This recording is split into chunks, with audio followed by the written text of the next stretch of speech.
Hey guys, this is Jerick and welcome back to my channel.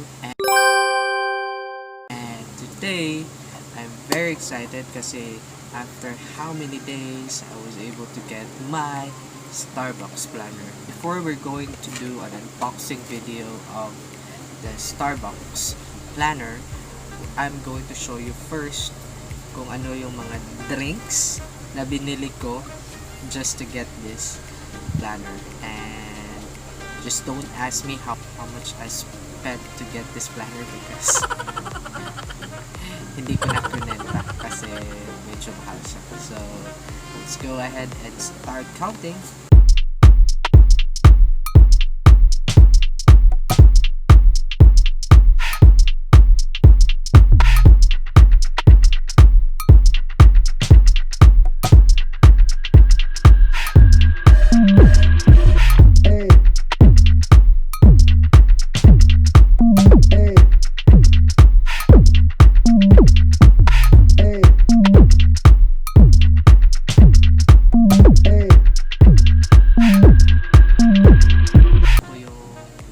Ng binili ko for 18 stickers.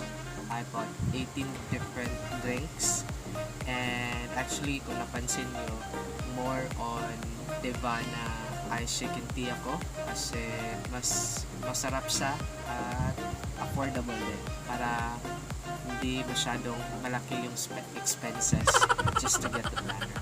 So I have this planner now. This is not actually a planner, this is a travel organizer. The difference, there are, for this year, for the Starbucks planner, there are two different types, the Starbucks regular planner and the Starbucks travel organizer. So, pinili ko yung travel organizer para maging iba naman, and this is actually the fourth planner na nakuha ko, and I'm going to show you kung anong tsura nun.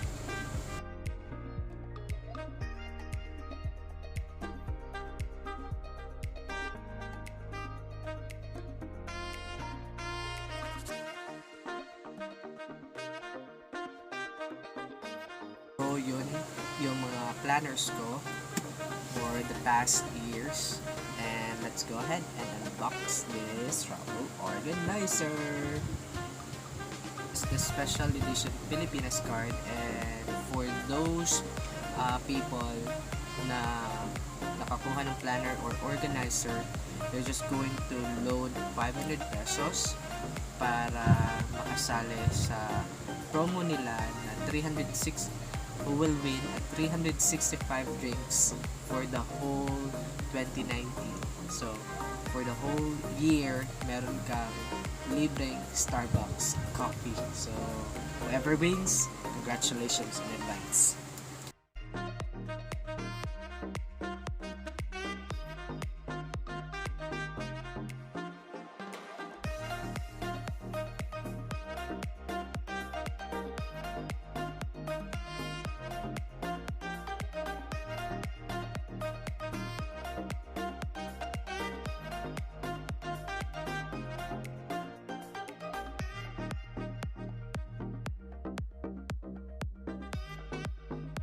Travel organizer.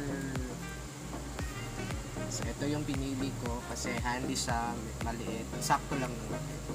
So, let's go ahead and open.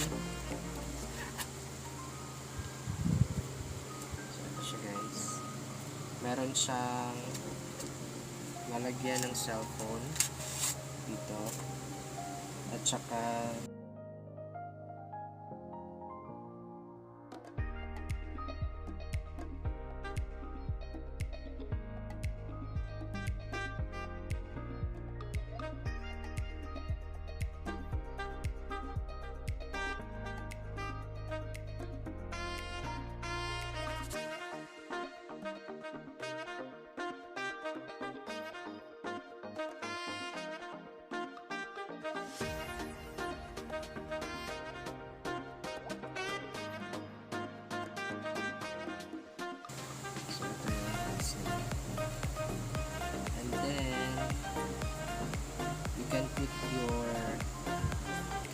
So, ito yun siya.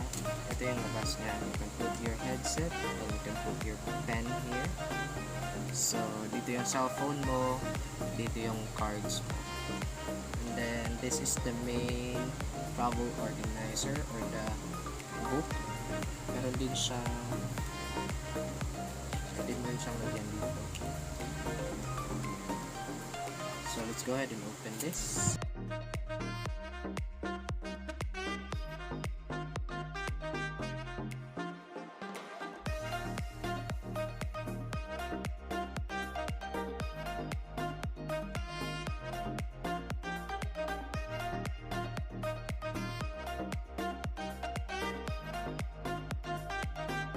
Is so ito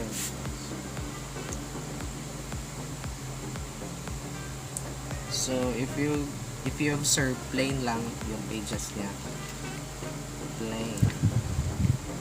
Unlike planner, meron siyang dates dito sa loob, but since this is a travel organizer, they choose to put it in a plain design.